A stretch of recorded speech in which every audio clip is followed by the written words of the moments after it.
Hello doctors, कैसे हैं आप सब? उम्मीद करता हूँ सब खैरियत से होंगे। तो फर्स्ट एड स्टेप वन को हम लोग डिस्कस कर रहे हैं।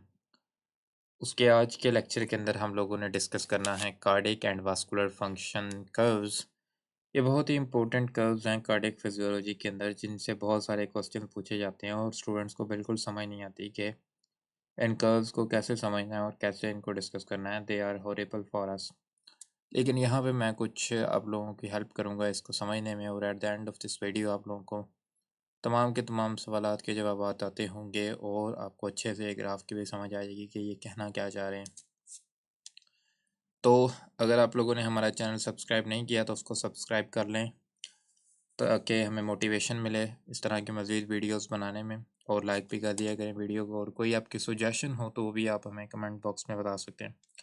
Okay, cardiac and vascular function curves, इसे हम लोग देखते हैं। तो यहाँ पे एक है कार्डिक एंड वास्कुलर फंक्शन, यानी कि कुछ वेरिएबल्स होंगे जिसको हम लोगों ने डिस्कस करना है with respect to other variables, और हम लोगों ने देखना है कि कैसे एक वेरिएबल को चेंज करने से दूसरे वेरिएबल के ऊपर इफेक्ट पड़ता है या ओवरऑल रिजल्ट के ऊपर इफेक्ट पड़ता है।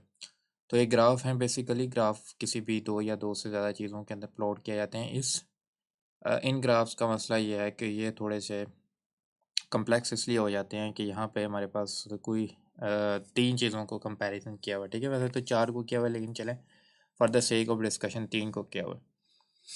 एक है जी मेरे पास एक्स एक्सिस पे और दो हैं जी वाई एक्सिस पे। एक्स एक्सिस क्या होता है और वाई एक्सिस क्या होता है बताने की ज़रूरत नहीं है। तो ये मेरे पास है एक्स एक्सिस, जिसके ऊपर इसने लिया हुआ है आर ए पी, यानी कि राइट एट्रिया का जो प्रेशर होगा वो यहाँ पे हमें शो कराया जाएगा। इधर को जाएंगे तो राइट एट्रिया प्रेशर बढ़ रहा होगा, जबकि यहाँ पे देखें इसको वाई एक्सिस बोलते हैं। वाई एक्सिस के ऊपर भी दो चीज़ें यहाँ पे ली हुई हैं, एक कार्डियक आउटपुट ली हुई है और एक है वेनस रिटर्न। दो चीज़ें वाई एक्सिस के ऊपर, एक चीज़ है एक्स एक्सिस के ऊपर। ठीक है, राइट एट्रियल प्रेशर को आप एंड डायस्टोलिक वॉल्यूम भी बोल सकते हैं। क्लियर, कुछ बुक्स के अंदर एंड डायस्टोलिक वॉल्यूम भी लिखा होता है, तो परेशान नहीं होना, एक ही बात है। ओके, अब यहाँ पे देखते हैं हम लोग कि इसने कैसे कंपैरिजन किया और क्या बताया हुआ है। सबसे पहले नॉर्मली हम डिस्कस करते हैं कि नॉर्मली क्या हो रहा होता है। सबसे पहले आप, अगर आप लोगों ने स्टारलिंग कर्व वाली वीडियो देखी है, उसके अंदर मैंने आपको बताया था कि जिस तरह हमारे पास एक कार्डिक आउटपुट बढ़ती है तो उसका ग्राफ किस तरह ड्रॉ किया था हम लोगों ने। कुछ इस तरह ही ड्रॉ किया था जैसा यहाँ पे ड्रॉ आपको नज़र आ रहा है। ठीक है, अभी मैं बैक जाके आप लोगों को दिखा भी देता हूँ स्टारलिंग कर्व कहाँ पे था। ये देखिए, यहाँ पे देखिए एंड डायस्टोलिक वॉल्यूम था और यहाँ पे था स्ट्रोक वॉल्यूम या कार्डिक आउटपुट। मैंने आपको कहा कि इस ग्राफ के अंदर जो अभी हम डिस्कस करें वहाँ पे लिखा हुआ है राइट एट्रियल प्रेशर, तो वो इक्वल होता है तकरीबन तकरीबन एंड डायस्टोलिक वॉल्यूम के। तो एक ही बात है। तो ये वाला ग्राफ जो है, अगर आपको ये समझ आ गया था तो बिल्कुल ईजी। अगर आपने नहीं समझा हुआ तो आप वीडियो देख सकते हैं जाके। तो राइट एट्रियल प्रेशर को देखें, यहाँ पे उसने लिया हुआ है और यहाँ पे कार्डिक आउटपुट ली हुई है। तो वही वाला ग्राफ यहाँ पे इसने प्लॉट किया हुआ है कार्डिक आउटपुट का नॉर्मली, कि जिस तरह राइट एट्रियल प्रेशर को हम बढ़ाते जाएंगे इस तरफ, उस तरह कार्डिक आउटपुट भी बढ़ती जाएगी ऑब्वियसली। और एक टाइम आएगा कि कार्डिक आउटपुट मज़ीद नहीं बढ़ेगी तो फ्लैट हो जाएगा ये ग्राफ ऊपर जाके, ये लाइन। ठीक है, ये हो गया कार्डिक फंक्शन टेस्ट या कार्डिक आउटपुट का हमारे पास ग्राफ। अब दूसरा ग्राफ जो आप लोगों को नज़र आएगा वो होगा वेनस रिटर्न का। वेनस रिटर्न का ग्राफ ये रहा, ये ऊपर से नीचे की तरफ आ रहा है ग्राफ। ठीक है, अब इसको समझते हैं। वेनस रिटर्न वाला ग्राफ हमें क्या बता रहा है? वेनस रिटर्न वाला ग्राफ बता रहा है कि जैसे ही हमारे पास यहाँ पे था इतना, तो आप देखें राइट एट्रियल प्रेशर बिल्कुल मेरे पास कम था। जब right atrial pressure, right atria का प्रेशर कम होगा तो उसके अंदर क्या एबिलिटी होगी कि वो सक करे ब्लड को बहुत ज़्यादा को। ठीक है, प्रेशर लो होगा तो वो क्या करता है, अपनी तरफ वॉल्यूम को अट्रैक्ट करता है। ठीक है, ताकि उसकी तरफ आए। जब आप कोई जूस वगैरह पीते हैं, बोतल पीते हैं, तो स्ट्रॉ के ऊपर आप लोग जो मुंह लगा के उसको अपने अंदर ले रहे होते हैं, तो उस टाइम आप क्या कर रहे होते हैं? प्रेशर डिफरेंस ही क्रिएट कर रहे होते हैं। हवा को आप निकालते हैं पहले, जिसकी वजह से प्रेशर डिफरेंस क्रिएट होता है। उसके बाद बोतल आना स्टार्ट हो जाती है, जूस आना स्टार्ट हो जाता है। क्लियर हो गया? बिल्कुल ऐसे ही यहाँ पे जब कार्डिक साइकिल था, यहाँ पे इस कंडीशन के ऊपर, बिल्कुल इस पॉइंट के ऊपर, तो राइट एट्रियल प्रेशर जीरो। तो मैंने आपको कहा इधर को जाएंगे तो राइट एट्रियल प्रेशर बढ़ेगा, यहाँ पे बिल्कुल ज़ीरो होगा। तो यहाँ पे देखें, जब राइट एट्रियल प्रेशर बहुत ज़्यादा कम है, लेट्स सपोज, तो क्या हुआ कि वेनस रिटर्न बहुत ज़्यादा है, बहुत ज़्यादा ब्लड उसके अंदर आना स्टार्ट हो जाएगा। वेनस रिटर्न का क्या मतलब है कि कितना ब्लड वेन से निकल निकल के हार्ट की तरफ आ रहा है। क्लियर हो गया? तो यहाँ पे देखें बहुत ज़्यादा आया हुआ है। देखें इस पॉइंट के ऊपर अगर मैं यहाँ पे आपको दिखाऊं तो बहुत ज़्यादा ब्लड आ रहा है। तो जैसे जैसे राइट एट्रियल प्रेशर बढ़ता जा रहा है, इसके साथ आप फॉलो करें इसको, तो वैसे वैसे वेनस रिटर्न कम होता जा रहा है, होता जा रहा है, हत्ता कि यहाँ पर आ जाता है। इस पॉइंट को हम लोग बोलते हैं mean systemic pressure. Mean systemic pressure एक एक्सपेरिमेंटल जो है ना वैल्यू है। इसका मतलब ये है कि तमाम का तमाम ब्लड जो है वो वेन में से निकल के मतलब कि पूरा का पूरा हार्ट के अंदर आ गया। तो ये किस चीज़ को इंडिकेट कर रहा है? ये डेथ को, बंदा एक्सपायर हो गया जनाब। यानी कि अब कोई ब्लड है ही नहीं जो उसकी आर्टरीज सॉरी वेन्स के अंदर मौजूद है। सारा का सारा ब्लड जो है वो किधर इकट्ठा हो गया? राइट एट्रिया में इकट्ठा हो गया। और राइट एट्रिया का वॉल्यूम देखें बहुत ज़्यादा हो गया और प्रेशर बहुत ज़्यादा हो गया। क्लियर हो गया? तो इसलिए आप लोगों को ये याद रखना पड़ेगा कि ये वाला अचीवेबल नहीं होता एक नॉर्मल फिजियोलॉजिकल ह्यूमन बीइंग के अंदर। ठीक है, इससे ऊपर ऊपर ही काम ख़त्म हो जाता है। किधर काम ख़त्म होता है? ये जनाब काम ख़त्म हो जाता है जब वेनस रिटर्न हमारे पास उसका ग्राफ इंटरसेक्ट करता है कार्डिक आउटपुट के ग्राफ को। ये था कार्डिक आउटपुट का ग्राफ, यानी कि ब्लड कितना जा रहा है हार्ट से, और ये है ग्राफ कितना ब्लड आ रहा है। ये जहाँ पे मिलते हैं ना, यहाँ पे ये पॉइंट है जो इस पॉइंट के ऊपर जहाँ पे ये मिले हैं, तो ये हमारे पास वो पॉइंट होता है जहाँ पे नॉर्मल फंक्शनिंग ऑफ हार्ट को देखा जा सकता है। जितना ब्लड आया उतना हमारे पास जा रहा है। क्लियर हो गया? तो ये वो पॉइंट है जहाँ पे हम लोग डिस्कस करते हैं कि ये कार्डिक फंक्शनिंग यहाँ पे हो रही है, नॉर्मल कार्डिक फंक्शनिंग का पॉइंट है। आप लोगों को समझ आ रही है मेरी बातों को? बिल्कुल ईजी पीजी बातें हैं, बस थोड़े थोड़े कंसेप्ट हैं वो आप लोगों ने लेते जाने हैं, तो आप लोगों को ये आसानी से समझ आएगा। तो ये देखें यहाँ पे ये जो पॉइंट है, इसका मतलब है कि यहाँ पे हमारा हार्ट नॉर्मली फंक्शन परफॉर्म करता है, यानी कि वेनस रिटर्न आ रहा है, यहाँ पे राइट एट्रियल प्रेशर यहाँ पे आया, तो कार्डिक आउटपुट हमारे पास आई और उसने क्या किया, इस पॉइंट के ऊपर दोबारा से हार्ट में से ब्लड निकाल दिया। तो ये पॉइंट बड़ा इंपॉर्टेंट है जहाँ पे ये दोनों जो ग्राफ्स हैं, दोनों ग्राफ्स की लाइन है वो मिल रही हैं, कार्डिक आउटपुट की और वेनस रिटर्न की। क्लियर हो गया? अब देखते हैं कि होगा क्या जब हम लोग चेंज करते हैं किसी एक चीज़ को। कार्डिक आउटपुट को पहले हम देख लेते हैं। कार्डिक आउटपुट किस किस चीज़ के ऊपर डिपेंड कर रही थी? कार्डिक आउटपुट स्ट्रोक वॉल्यूम के ऊपर डिपेंड करती है। स्ट्रोक वॉल्यूम किसके ऊपर डिपेंड कर रहा था? वो पहले पहले लेक्चर्स के अंदर कॉन्ट्रैक्टिलिटी के ऊपर डिपेंड कर रहा था, आफ्टर लोड पे डिपेंड कर रहा था, प्री लोड पे डिपेंड कर रहा था। क्लियर हो गया? तो यहाँ पे हम लोगों ने मेनली किस चीज़ को डिस्कस करना है? कॉन्ट्रैक्टिलिटी को, क्योंकि वो ख़ास तौर पे किसकी प्रॉपर्टी है? हार्ट की प्रॉपर्टी। वेनस रिटर्न किसकी प्रॉपर्टी थी? वो थी आर्टरीज की या वेन्स की। ठीक है कि कितना हमारे पास कि ब्लड वापस आएगा। तो वेजो कंस्ट्रिक्शन होगी तो ज़्यादा ब्लड वापस आएगा। तो वो हार्ट की अपनी एबिलिटी नहीं है। हार्ट की अपनी एबिलिटी क्या है? कॉन्ट्रैक्टिलिटी। तो इसलिए हम लोग कार्डिक आउटपुट को देखने लगे हैं विद रिस्पेक्ट टू कॉन्ट्रैक्टिलिटी। आइए देखते हैं इंटरसेक्शन ऑफ कर के बारे में। यहाँ पे इसने लाइन लिखी है, intersection of the curve is equal to operating point of the heart, जहाँ पे हार्ट ऑपरेट कर रहा होता है। इसका मतलब क्या है? Venous return and cardiac output are equal. इस पॉइंट के ऊपर कार्डिक आउटपुट और वेनस रिटर्न इक्वल होते हैं as circulatory system is a close system, क्योंकि सर्कुलेटरी सिस्टम क्लोज सिस्टम है। तो ये वाला पॉइंट मैंने आपको बताया, ये वो पॉइंट है जहाँ पे हार्ट हमारे पास फंक्शन परफॉर्म करता है। क्लियर हो गया? अब हम लोग देखते हैं आयनोट्रोपिक इफेक्ट को। आयनोट्रोपिक का क्या मतलब है पहले आप लोगों को ये बताना है। ये कॉन्ट्रैक्टिलिटी को बोलते हैं दोस्तों, कॉन्ट्रैक्टिलिटी। तो change in contractility is equal to altered stroke volume. ये स्ट्रोक वॉल्यूम को चेंज करता है। That ultimately alter cardiac output venous return right atrial pressure, तमाम की तमाम चीज़ों को ये अल्टर कर देता है। जब कॉन्ट्रैक्टिलिटी चेंज होगी, स्ट्रोक वॉल्यूम चेंज होगा, तो कार्डिक आउटपुट चेंज होगी, वेनस रिटर्न चेंज होगा, राइट एट्रियल प्रेशर चेंज होगा। क्लियर हो गया? सारा का सारा ग्राफ चेंज हो जाएगा। अब देखते हैं कौन सी चीज़ें कार्डिक आउटपुट को सॉरी कॉन्ट्रैक्टिलिटी को बढ़ाती हैं। कैटेकोलामीन्स, हम बार बार इनको डिस्कस कर रहे हैं। कैटेकोलामीन जैसे कि डोपामिन, डाइजॉक्सन और एक्सरसाइज वगैरह, ये तमाम की तमाम क्या करती हैं? कॉन्ट्रैक्टिलिटी ऑफ द हार्ट को इंक्रीज करने में हेल्प आउट करती हैं। तो पॉजिटिव आइनोट्रोपिक इफेक्ट, और नंबर क्या है? 1। नंबर 1 ग्राफ कौन सा है? ये देखें, ये है इंक्रीज आइनोट्रोपिक इफेक्ट। अब देखें कार्डिक आउटपुट स्टारलिंग कर्व की तरह बिल्कुल वही वाला ग्राफ है। कॉन्ट्रैक्टिलिटी बढ़ाई, कार्डिक आउटपुट का ग्राफ किधर को शिफ्ट हो गया? इस साइड पे, अपर लेफ्ट साइड पे। ठीक है, तो यहाँ पे ये शिफ्ट हुआ। तो अब ये देखें जहाँ पे ये इंटरसेक्ट कर रहे हैं, ये वाला पॉइंट, ये वाला पॉइंट, ये वाला पॉइंट क्या हुआ? थोड़ा सा इस साइड पे आ गया। ठीक है, with respect to right atrial pressure देखें आप, पहले ये पॉइंट यहाँ पे था नॉर्मली, अब ये पॉइंट आ गया है यहाँ पे, ये इंटरसेक्ट हो रहे हैं, यहाँ पे नॉर्मली हार्ट फंक्शन परफॉर्म करेगा, तो यहाँ पे आ गया। तो ये हमें क्या बता रहा है कि राइट एट्रियल प्रेशर कम हो गया है। ठीक है, राइट एट्रियल प्रेशर कम हो गया है कॉन्ट्रैक्टिलिटी बढ़ने से, कार्डिक आउटपुट बढ़ाने से। ठीक है, हम लोगों की जो है ना वो यहाँ पे देख सकते हैं। बहुत सारी चीज़ें इस ग्राफ से हम अख़ज़ कर सकते हैं। क्लियर हो गया? अगर वेनस रिटर्न उतना ही रहेगा तो कार्डियक आउटपुट बढ़ाएँगे तो क्या होगा?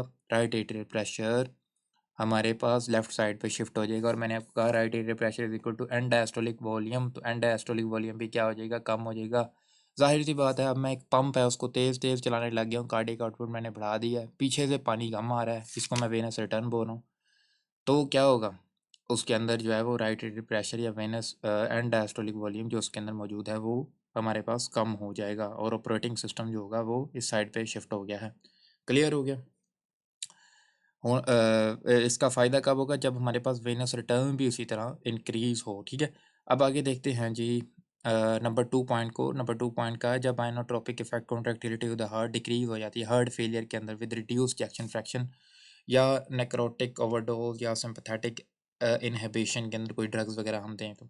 आइनोट्रोपिक इफ़ेक्ट कम हुआ, कार्डियक आउटपुट कम हुई, कार्डियक आउटपुट कम होने से ये ग्राफ नीचे की तरफ और शिफ्ट हो गया है। तो यहाँ पे देखिए कार्डियक आउटपुट जब कम होती है तो यहाँ पे आके ये इंटरसेक्ट कर रहा है, तो यहाँ पे अगर मैं ड्रॉ करूँ नीचे की तरफ तो राइट एट्रियल प्रेशर जो है वो इंक्रीज़ हो गया है, राइट एट्रियल प्रेशर बढ़ गया है, जहाँ पे अब नॉर्मली हार्ट परफॉर्म कर रहा है फंक्शन अपना, ठीक है? और अ, हमारे पास आप देखें कि जो स्पेसिफिकली वेनस रिटर्न है वो भी यहाँ पे आके कम हो गई है, ठीक है? वेनस रिटर्न यहाँ पे आके क्या हो रही है? कम हो रही है एज़ कम्पेयर टू यहाँ वाले पॉइंट के, ठीक है? यहाँ पे देखिए बहुत ज़्यादा वेनस रिटर्न हमारे पास आ रहा था, यहाँ पे वेनस रिटर्न कम हो गया है as compare to this point, ठीक है? ओके, तो ये आप लोगों ने बातें याद रखनी हैं। तो इससे हो क्या रहा है कि ये मीन सिस्टेमिक प्रेशर को देखें, इसके करीब-करीब जा रहा है। मैंने आपको कहा कि मीन सिस्टेमिक प्रेशर जो है वो वाला पॉइंट है जहाँ पे आके हार्ट की डेथ हो जाएगी, हार्ट डेथ की तरफ चला जाएगा। तो आप लोगों ने याद रखना है कि ये इसको किधर को ला रहा है, मीन सिस्टेमिक प्रेशर की तरफ ला रहा है। ज़ाहिर-सी बात है हार्ट फेल हो रहा है। तो बहुत सारी बातें ये ग्राफ हमें बताने की कोशिश कर रहा है। क्लियर हो गया? कि ये नॉर्मल पॉइंट था, ये यहाँ पे इस तरफ शिफ्ट हो गया है, ये यहाँ से इस तरफ शिफ्ट हो गया है कार्डियक आउटपुट बढ़ाने से। क्लियर हो गया?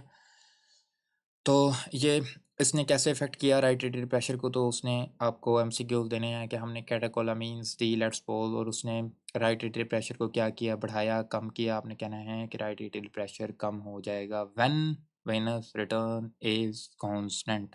क्लियर हो गया? वैसे स्पेसिफिकली देखा जाए तो वेनस रिटर्न हमारे पास इंक्रीज़ हुई है, यहाँ पे देखें ज़्यादा ब्लड जो है वो अभी मौजूद है, ठीक है? स्पीड से वो आ रहा है। लेकिन उसकी जो अमाउंट है वो हमारे पास क्या है? कम है, ठीक है? रिटर्न और वॉल्यूम को कंफ्यूज नहीं करना है, दोनों डिफरेंट चीज़ें। क्लियर हो गया? आगे है जी मेरे पास वेनस रिटर्न। वेनस रिटर्न को देखते हैं, वेनस रिटर्न क्या है? वेनस रिटर्न को की अगर हम लोग बात करें, चेंज इन सर्कुलेटरी वॉल्यूम, इसको चेंज कर देता है कौन? सर्कुलेटरी वॉल्यूम, कितना वॉल्यूम सर्कुलेट कर रहा है? Altered RAP that lead to altered stroke volume that lead to change in cardiac output. ये आप लोगों ने बहुत ही इंपॉर्टेंट असूल है, ये आप लोगों ने याद रखना है कि वेनस रिटर्न कैसे चेंज हो रहा है जब हम लोग वेनस रिटर्न कैसे चेंज हो रहा है जब सर्कुलेटरी वॉल्यूम या बढ़ जाएगा या कम हो जाएगा, ठीक है? ज़ाहिर सी बात है ब्लड ही वापस आ रहा है, जब ब्लड की कंसनट्रेशन चेंज होगी, volume of the blood change होगा तो राइट एट्रियल प्रेशर भी चेंज हो रहा है, उसकी वजह से स्ट्रोक वॉल्यूम चेंज होगा, उसकी वजह से कार्डियक आउटपुट चेंज होगा।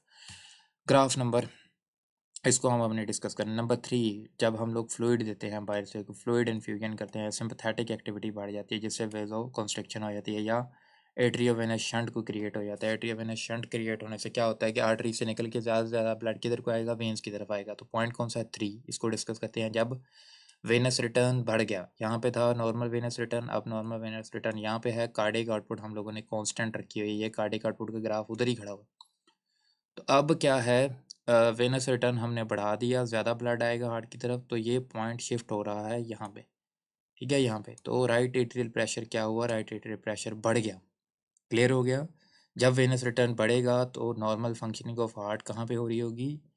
Eight increased right atrial pressure. इसी तरह अगला पॉइंट देखें, हेमरेज के अंदर क्या होगा? स्पाइनल एनेस्थीसिया के अंदर क्या होगा जो कि डिक्रीज कर देती है सिम्पैथेटिक टोन को। ओवरऑल हमारे पास वेनस रिटर्न कम हो जाती है, ये नंबर 4। तो कार्डियक आउटपुट का ग्राफ देखें इस तरफ शिफ्ट हो गया और यहाँ पे आके ये इंटरसेक्ट कर रहा है कार्डियक आउटपुट के साथ, सॉरी वेनस रिटर्न का ग्राफ इधर को शिफ्ट हो गया और यहाँ पे आके कार्डिक आउटपुट के ग्राफ के साथ कोलैप्स कर रहा है, और यहाँ पे आके हमारे पास राइट एट्रियल प्रेशर यहाँ पे बन रहा है। तो राइट एट्रियल प्रेशर जब यहाँ पे बनेगा तो क्या होगा, आप लोग देख सकते हैं कि राइट एट्रियल प्रेशर कम हो गया, ठीक है, यहाँ पे बढ़ गया था, यहाँ पे कम हो गया। तो ये सिंपल सिंपल से क्वेश्चन आप लोगों को आएंगे तो आप लोगों ने इनका जवाब लगाते जाना है। अब देखें कार्डिक आउटपुट हमारे पास इतनी ज़्यादा इंक्रीज नहीं हुई, इस कार्डिक आउटपुट के ऊपर यहाँ पे देखें एक ये कार्डिक आउटपुट है और एक ये कार्डिक आउटपुट है, ये लेट्स बोल इसके साथ ये में। तो अब देखें कि किसके ऊपर हार्ट की कार्डिक आउटपुट की वैल्यू ज़्यादा आ रही है। यहाँ पे देखें इस पॉइंट के ऊपर कार्डिक आउटपुट की वैल्यू ज़्यादा आ रही है, मैक्सिमम वर्क कर रहा है हार्ट। क्लियर हो गया। और यहाँ पे देखें यहीं पे आके इसने कोइंसाइड कर दिया, यहीं पे आके इस ग्राफ के साथ ये अटैच होगी, तो कार्डिक आउटपुट इस पार्टिकुलर एरिया के अंदर कम है, ठीक है। बिल्कुल इसी तरह जैसे मैंने आपको यहाँ पे कंसेप्ट दिया था वेनस रिटर्न का, ठीक है। तो अगर आप लोग इसको पार्टिकुलरली देखना चाहें, मैंने आपको पहले बताया, तो वो वेनस रिटर्न जो होगा वो यहाँ पे आके ज़्यादा होगा, ठीक है, और राइट एट्रियल प्रेशर मेरे पास कम होगा। लेकिन अगर आप लोग वैसे इसकी बात करें तो वेनस रिटर्न हमारे पास कम है, वो उस तरह चेंज नहीं हो रहा जिस तरह यहाँ पे चेंज हो रहा है। मिसाल के तौर पे एक तरफ फ्लूइड इन्फ्यूजन भी हो रही है और साथ साथ कार्डिक आउटपुट भी बढ़ा है, तो वो दोनों चीज़ें नहीं बढ़ी हुई, ठीक है। तो इस चीज़ को आप लोगों ने समझना है कि वो क्वेश्चन क्या कर रहा है। उसने बताया हुआ कि कार्डिक आउटपुट हमारे पास क्या है, और उसके बाद आप लोगों ने इसको आंसर लगाना है, ठीक है। उसके बाद हमारे पास आ गया है अगला कंसेप्ट जो क्या है टोटल पेरिफेरल रेजिस्टेंस का। टोटल पेरिफेरल रेजिस्टेंस के कंसेप्ट को समझते हैं। टोटल पेरिफेरल रेजिस्टेंस मैंने आपको बताया था लास्ट वीडियो के अंदर, अगर आप लोगों ने देखी है, कि total peripheral resistance is equal to the resistance of arterioles. Blood निकल रहा लेफ्ट एट्रियम से किधर को जाएगा, अयोटा के अंदर, अयोटा एक आर्टरी है, आर्टरी से किधर को जाएगा, आर्टरीयूज के अंदर। ये बहुत इंपॉर्टेंट बात मैं आपको बताने लगा हूँ। आर्टरीयूज के बाद किधर जाएगा, कैपिलरीज के अंदर, कैपिलरीज के बाद किधर जाएगा, वैन्यूज के अंदर, वैन्यूज के बाद किधर को जाएगा, वेन्स के अंदर, वेन्स के बाद किधर को जाएगा, राइट एट्रिया में। तो अब आप लोग समझिएगा बात को। अगर तो मैं आपसे कहूँ कि टोटल पेरिफेरल रेजिस्टेंस बढ़ गई है, तो टोटल पेरिफेरल रेजिस्टेंस बढ़ने से क्या होगा, अब उसकी वैल्यू के ऊपर क्या इफेक्ट पड़ेगा वेनस रिटर्न की। तो वेन्स के अंदर ज़्यादा ब्लड जाएगा या कम जाएगा, सोचिए। डियर स्टूडेंट्स, वेन के अंदर ब्लड कम जाएगा। क्यों कम जाएगा टोटल पेरिफेरल? आप सोचेंगे कि आर्टरी जो वेसल्स हैं वो तमाम की तमाम कॉन्स्ट्रिक्ट हुई हैं क्योंकि रेजिस्टेंस बढ़ गई है, टोटल पेरिफेरल रेजिस्टेंस बढ़ गई है, कॉन्स्ट्रिक्शन हुई होगी, जिससे ज़्यादा से ज़्यादा ब्लड हार्ट की तरफ जाना चाहिए। लेकिन नहीं, total peripheral resistance is the property of arterioles. सिर्फ आर्टेरियोज की प्रॉपर्टी है। जब आर्टेरियोज कॉन्स्ट्रिक्ट कर ही गई तो ब्लड आगे जाएगा ही नहीं, कैपिलरीज के अंदर जाएगा ही नहीं। जब कैपिलरीज के अंदर कम जाएगा तो आगे वैन्यूज के अंदर कम जाएगा, आगे वेन्स के अंदर कम जाएगा। तो वेनस रिटर्न कब हम डिटरमिन करते हैं, जब ज़्यादा से ज़्यादा ब्लड वेन्स के अंदर होगा। अभी तो आर्टरी से निकल के आर्टेरियोज में नहीं जा रहा क्योंकि टोटल पेरिफेरल रेजिस्टेंस बढ़ी हुई है। इस कंसेप्ट को समझ लें आप लोग। अब देखते हैं टोटल पेरिफेरल रेजिस्टेंस की आप लोगों को समझ होनी चाहिए। It is the resistance caused by arterioles, ठीक है। इसको जब हम चेंज करेंगे, change in total peripheral resistance alter the cardiac output, ये कार्डिक आउटपुट को चेंज करता है। Change in right atrial pressure unpredictable, ये प्रिडिक्टेबल नहीं होता। अभी मैं बताता हूँ वो क्या कहना चाह रहा है। टोटल पेरिफेरल रेजिस्टेंस बढ़ती कब है, नंबर 5 वैसोप्रेसर जब हम देते हैं, इसने जाके किसके ऊपर एक्ट करना है, आर्टेरियोज के ऊपर मेनली एक्ट करना है और उनकी टोटल पेरिफेरल रेजिस्टेंस बढ़ा देनी है जब आर्टेरियोज कॉन्स्ट्रिक्ट कर देंगे। अब आर्टरी में से, आर्टेरियोज में से गुजर के कैपिलरी और फिर वेन के अंदर जाना है। तो जब आर्टेरियोज की वेजो कॉन्स्ट्रिक्शन हो गई तो वेनस रिटर्न क्या होगा, वो भी मेरे पास कम हो जाएगा। क्लियर हो गया। और कार्डिक आउटपुट भी अल्टीमेटली कम हो जाएगी। यहाँ पे देखते हैं 5 नंबर कहाँ पे, 5 नंबर ये रहा। दोनों चीज़ें कम होंगी। कार्डिक आउटपुट वाला ग्राफ अगर आप लोग देखें तो ये रहा कार्डिक आउटपुट वाला ग्राफ, ये भी नीचे को आया, ये नॉर्मल था, ये नीचे को आ गया, और वेनस रिटर्न वाला ग्राफ भी नीचे को आया। दोनों ग्राफ नीचे को आए और ये यहाँ पे आके मिल रहे हैं। तो यहाँ पे देखें, यहाँ पे अब इससे हुआ क्या कि राइट एट्रियल प्रेशर जो है वो उसके ऊपर ज़्यादा इफेक्ट नहीं पड़ा। राइट एट्रियल प्रेशर के ऊपर ज़्यादा इफेक्ट नहीं पड़ा क्योंकि दोनों चीज़ें कम हो गई। वेनस रिटर्न भी कम हो गया और कार्डिक आउटपुट भी कम होगी। अब यहाँ पे एक सवाल यही बनता है कि वेनस रिटर्न क्यों कम हुई, क्योंकि it is the property of arteriole, dear students. Number 6 exercise और एट्रियोवेनस शंट। एट्रियोवेनस शंट की मैंने आपको अभी बात बताया कि आर्टरी से निकलने के लिए किधर को जा रहा है ब्लड, वेन्स के अंदर, तो ज़्यादा वेन्स के अंदर पूलिंग होगी और एक्सरसाइज के अंदर भी टोटल पेरिफेरल रेजिस्टेंस कम हो जाती है। नंबर 6 टोटल पेरिफेरल रेजिस्टेंस कम हो गई तो क्या होगा, कार्डिक आउटपुट भी बढ़ेगी, उसका ग्राफ भी बढ़ जाएगा और वेनस रिटर्न का ग्राफ भी बढ़ जाएगा। This is the graph that I am talking about in the start.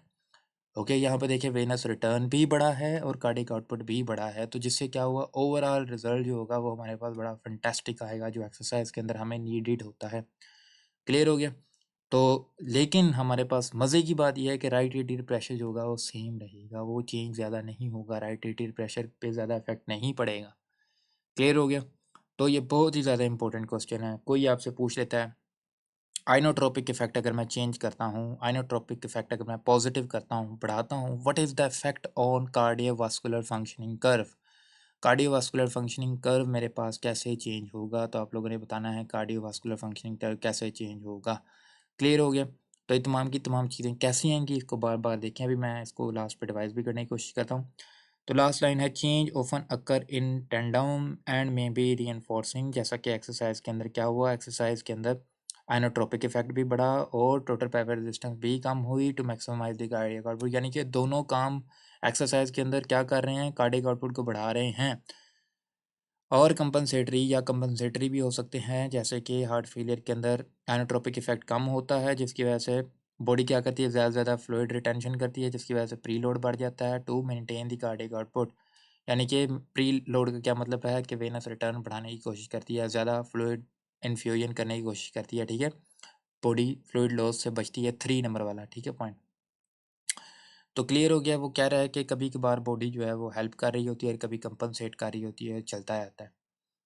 तो डियर स्टूडेंट्स, आप लोगों ने याद रखना है, अगर वो आप लोगों को क्वेश्चन देता है तो आप लोगों ने देखना है कि कौन सी चीज़ उसने कांस्टेंट दी हुई है। अगर तो आपको वो कह देता है कि सिर्फ आइनोट्रोपिक इफेक्ट ऑफ चेंज हो रहा है, जो कि हमारे पास ए ग्राफ हमें शो करा रहा है, सिर्फ आइनोट्रोपिक इफेक्ट और कोई चीज़ नहीं इफेक्ट हो रही, अगर वो फेनस रिटर्न की बात नहीं कर रहा, टोटल पाइपर रेजिस्टेंस की बात नहीं कर रहा, तो आप लोगों ने इस पहले ग्राफ के बारे में सोचना है। फिर वो आपको आगे बताएगा कि आइनोट्रोपिक इफेक्ट बढ़ रहा है या कम हो रहा है। आइनोट्रोपिक इफेक्ट अगर बढ़ेगा तो आप लोगों ने कहना है कार्डियक आउटपुट बढ़ेगी, वेनस रिटर्न मेरे पास कांस्टेंट ही रहेगी। क्लियर हो गया? आइनोट्रोपिक इफेक्ट कम होगा, कार्डियक आउटपुट कम होगी, वेनस रिटर्न सेम ही रहेगी। राइट एट्रियल प्रेशर कैसे चेंज होगा, right atrial pressure inotropic effect जब कम होगा तो बढ़ जाएगा, जब आइनोट्रोपिक इफेक्ट बढ़ेगा तो राइट एट्रियल प्रेशर कम हो जाएगा, क्योंकि पीछे से मेरे पास उतना वेनस रिटर्न नहीं आ रहा, क्योंकि वो कांस्टेंट रखा हुआ है हमने। उसके बाद मेरे पास हो गया, अगर वो आपसे कहता है वेनस रिटर्न, तो वेनस रिटर्न का भी बिल्कुल ऐसे ही, उसमें मेरे पास क्या होगा, चेंज कार्डियक आउटपुट सेम रहेगी, लेकिन वेनस रिटर्न चेंज होगा और सब्सिक्वेंटली हमारे आंसर जो है वो चेंज होते जाएंगे। लेकिन जब वो बात करेगा टोटल पेरिफेरल रेजिस्टेंस की और आपको बताएगा कि वैसोप्रेसर दी है या एक्सरसाइज दी है, तो टोटल पेरिफेरल रेजिस्टेंस हमारे पास क्या हुई, बढ़ गई या कम हुई, तो आप लोगों ने जवाब देना है कि ये हमारे पास क्या करेगा, दोनों को इफेक्ट कर रहा होगा, और दोनों या तो हमारे पास क्या हो रहे होंगे, कंपनसेटरी इफेक्ट होगा या वो रीइंफोर्सिंग इफेक्ट होगा, नीचे है लास्ट लाइन के अंदर उसने लिखा भी हुआ है। तो अगर वो बताता है तो आप लोगों ने जवाब देना है, नहीं तो आप लोगों को पता होना चाहिए कि कैसे इन सवालात को टैकल करना है, और वो हमेशा बताता है कि हम आइनोट्रोप की बात कर रहे हैं या हम दो वेरिएबल्स की बात कर रहे हैं या हम किस चीज़ की बात कर रहे हैं। क्लियर हो गया? या वो आपसे ये भी पूछ सकता है कि कार्डिक आउटपुट कम हुई, वेनस रिटर्न कम हुआ, तो बताएं कि मेरे पास ये किस वजह से हो रहा है, तो आपने कहना टोटल पेरिफेरल रेजिस्टेंस की वजह से, दोनों चीज़ें इफेक्ट हो रही। तो किसी भी हवाले से पूछ सकता है, आप लोग रेडी रहें और इसको बार बार ग्राफ्स को ड्रा करें, बार बार इस टेबल को देखें, एक दो बार आप लोगों को समझ आ जाएगी और आप मास्टर हो जाएंगे इस चीज़ के। क्लियर हो गया? That's all. हमारी जो है ना, वो फिर से गुजारिश है आपको कि यार वीडियो को आप लोग देख लेते हैं, आप लोग सब्सक्राइब वगैरह नहीं करते और दोस्तों से शेयर नहीं करते। अगर आप लोग जितनी इन वीडियोस को शेयर करेंगे तो इससे हमें मोटिवेशन मिलेगी और हम मज़ीद से मज़ीद कंटेंट बनाएंगे, और ताकि आप लोगों का भी फ़ायदा हो और हमारा भी इससे फ़ायदा हो। Thanks a lot.